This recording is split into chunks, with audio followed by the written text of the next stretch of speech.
दिया कि इसमें ऐसा लग रहा है कि यूएस तो हो सकता है अपनी जीत बहुत जल्दी घोषित कर दे, ट्रंप साहब बोल देंगे जी हम जीत गए, बातचीत की टेबल पर आ जाओ। लेकिन जब तक सत्ता परिवर्तन नहीं होता, न्यूक्लियर प्रोग्राम खत्म नहीं होता, बैलिस्टिक मिसाइल प्रोग्राम ईरान का खत्म नहीं होता, उसकी ताकत कमजोर नहीं पड़ती, तब तक अमेरिका की जीत नहीं मानी जाएगी। सतीश के सिंह और विनोद अग्निहोत्री, विनोद जी पहले आप। विनोद जी, हिंदुस्तान में जो प्रदर्शन हो रहे हैं वो तो ये दिखाते हैं कि शिया आज भी मानते हैं खामनेई साहब को, आयतुल्लाह को, अपना सुप्रीम लीडर। ये धार्मिक मुद्दा है और उनकी हत्या को शिया चाहे दुनिया भर का हो, भारत का हो, पाकिस्तान का हो, ईरान का हो, इतनी आसानी से कैसे भूल जाएगा? विनोद जी, आपको क्या लगता है? मानक ये आयतुल्लाह खामनेई जो थे निश्चित रूप से शियाओं के सबसे बड़े धर्मगुरु थे, इसमें कोई शक नहीं है। लेकिन उनकी जो हत्या हुई है जिस तरह से, उसने पूरे मुस्लिम वर्ल्ड में, पब्लिक की मैं बात कर रहा हूं, जनता की, उसमें शिया सुन्नी के फर्क को फिलहाल मिटा दिया है। और आयतुल्लाह खामनेई की इस मौत को वो शहादत के रूप में देख रहे हैं। आप देखिए प्रदर्शन में निश्चित रूप से शिया आगे हैं, लेकिन अगर आप बात करिए तो सुन्नी मुसलमानों के मन में भी इस बात की तकलीफ है कि जिस तरह उनको मारा गया है।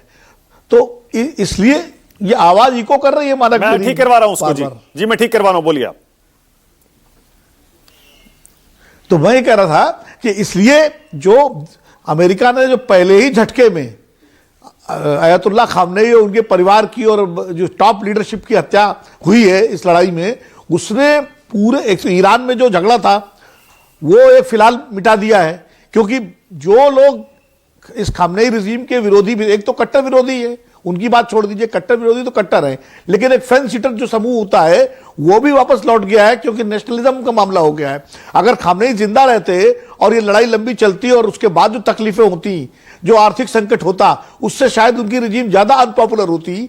लेकिन उनकी मौत ने इसको जो है उनको शहीद का दर्जा दे दिया है। और इसको लेकर के ईरान के भीतर आप देखिए जिस तरह उनकी शोक सभा में लोग इकट्ठा हुए हैं और तिल रखने की जगह नहीं है। अगर आप विजुअल्स देखें तो कहीं ना कहीं जो उनके समर्थक हैं, उनके साथ साथ जो न्यूट्रल किस्म के लोग हैं वो भी शामिल हो गए हैं, क्योंकि एक नेशनल प्राइड का मुद्दा भी हो गया है। दूसरा, पूरे इस्लामिक वर्ल्ड में रूलर्स को आप छोड़ दें, रूलर्स की लाइन प्रो अमेरिका है, लेकिन जो पब्लिक है, पब्लिक जो प्रदर्शन हो रहे हैं वो पब्लिक ये बता रही है कि उसकी सहानुभूति इस समय ईरान के साथ है। क्योंकि ईरान अकेला ऐसा देश था जो खुल करके गजा में जब हमला हुआ इजराइल का, तो फलस्तीन के साथ खड़ा था। और जो इजराइल का विरोध करने का सबसे काम जो जमीन पर किया वो ईरान ने किया। इसलिए ईरान को लेकर भी एक सहानुभूति पूरे मुस्लिम वर्ल्ड में है।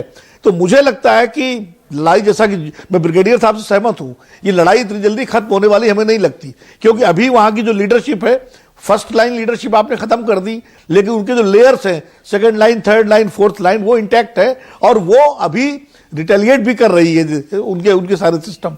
तो कहीं ना कहीं ये लड़ाई, और जो ब्रिगेडियर साहब ने कहा कि जो ऑब्जेक्टिव्स थे उसमें आपका खाली एक ऑब्जेक्टिव अचीव हुआ है कि आपने खामनेई को मार दिया, क्योंकि बार बार खामनेई को लेकर के भी ट्रंप बयान देते रहे। बाकी ना आपने उनके न्यूक्लियर कैपेबिलिटी को खत्म किया है, ना आपने उनके जो है जो मिसाइल कैपेबिलिटी है उसको खत्म किया है, और ना ही आप रिजीम चेंज करने की स्थिति में है। तो आप ऑब्जेक्टिव तो अभी पूरा नहीं कर पाए हैं। मुझे लगता है अभी लड़ाई ये चलेगी, हो सकता है अप एंड डाउन रहे, थोड़ी कम हो थोड़ी ज्यादा हो, लेकिन इतनी जल्दी से खत्म होने वाली नहीं है। और रही बात ये, जो दूसरे पावर्स हैं, खासकर रूस और चाइना, रूस तो फंसा हुआ है अपने उसमें, लेकिन रूस ने पूरा वहां का जो मिसाइल रक्षा प्रणाली है और रूस ने तैयार की। चाइना ने भी बहुत हेल्प की है ईरान की। क्या चाइना अभी भी बैकडोर से हेल्प कर रहा है? जिस तरह ऑपरेशन सिंदूर में पाकिस्तान की मदद की थी चाइना ने, क्या कुछ उसी तरह से चाइना मदद कर रहा है?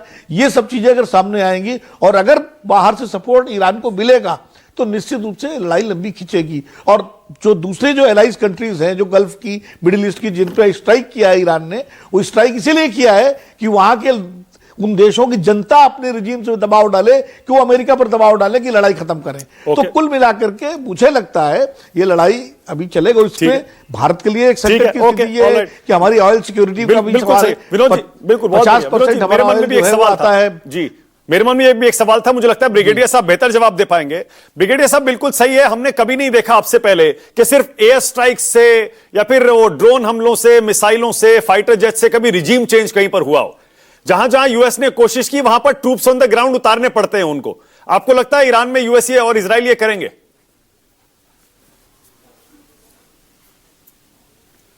आपने म्यूट किया है शायद ब्रिगेडियर साहब। आपने बिल्कुल दुरुस्त कहा है। जी, जी। और मैं भी यही कहना चाहता था, I missed out on this. जी। ये भी रिजीम चेंज जो करना ना इतना आसान काम नहीं है कि आपने भी टॉप रैंक लीडरशिप उड़ा दी। और क्योंकि जो जैसा कि बताया गया बाकी दूसरे पैनलिस्ट ने कि भी जो ग्राउंड स्वेल है, जो पॉपुलेशन सपोर्ट है, अभी कुछ एक जो वेस्टर्न मीडिया है वो कुछ एक जो खमैनी की जो मौत का जश्न मनाते हुए दिखा रहे हैं, लेकिन वो ये नहीं दिखा रहे हैं कि रोष भी देश में कितना है। और रोष सिर्फ ईरान में नहीं है, आपने इसका नमूना हमारे खुद के देश में भी देखा है, जिसके अंदर हमारे जो शिया पॉपुलेशन है वो तकरीबन 10 to 15% और मुस्लिम पॉपुलेशन है जो कि तकरीबन 2 से 3 करोड़ पॉपुलेशन है। और वो और हमारे यहाँ हमारे देश में पूरे संसार में ऑलमोस्ट नंबर 3 पे सबसे ज्यादा शिया पॉपुलेशन है। तो ये जो आपको नहीं लगता ना, मतलब अमेरिका अपने ट्रूप्स उतारेगा, फौजी उतारेगा, क्योंकि वहां यूएस में पहले ही वो ये बोल के तो सत्ता में आए थे। नहीं, बाइडेन ने ये कर दिया और बुश ने ये कर दिया। जी, मेरे को नहीं लगता कि ट्रंप में इतनी हिम्मत है कि वो बूट्स ऑन ग्राउंड लेके आएंगे इस रजीम चेंज को इंश्योर करने के लिए। हाँ सकता है जो मे भी ऐसे में कुछ और असैसिनेशंस हो, उनका ये सुलझा हुआ और ये सस्ता तरीका है rather than committing boots on ground. Boots on ground की जो बात है वो सिर्फ देखिए, रजीम चेंज सिर्फ लीडरशिप चेंज से नहीं होता, population control, population is a very important. बिल्कुल सही कह रहे हैं सर। जब तक करोड़ों की वहां आबादी है, ऐसा नहीं है कि छोटी मोटी आबादी है, 8-10 करोड़ लोग वहां रहते हैं और वो एक धर्म के हिसाब से अपने रिलीजियस लीडर से जुड़े हुए थे, जब तक वो नहीं मानेंगे तब तक कहां रिजीम चेंज होगा। सतीश कैसे, पॉपुलेशन कंट्रोल, एडमिनिस्ट्रेटिव कंट्रोल, ये सब चीजें शामिल होती हैं। बिल्कुल सही। सतीश कैसे, सतीश जी, जी, सतीश जी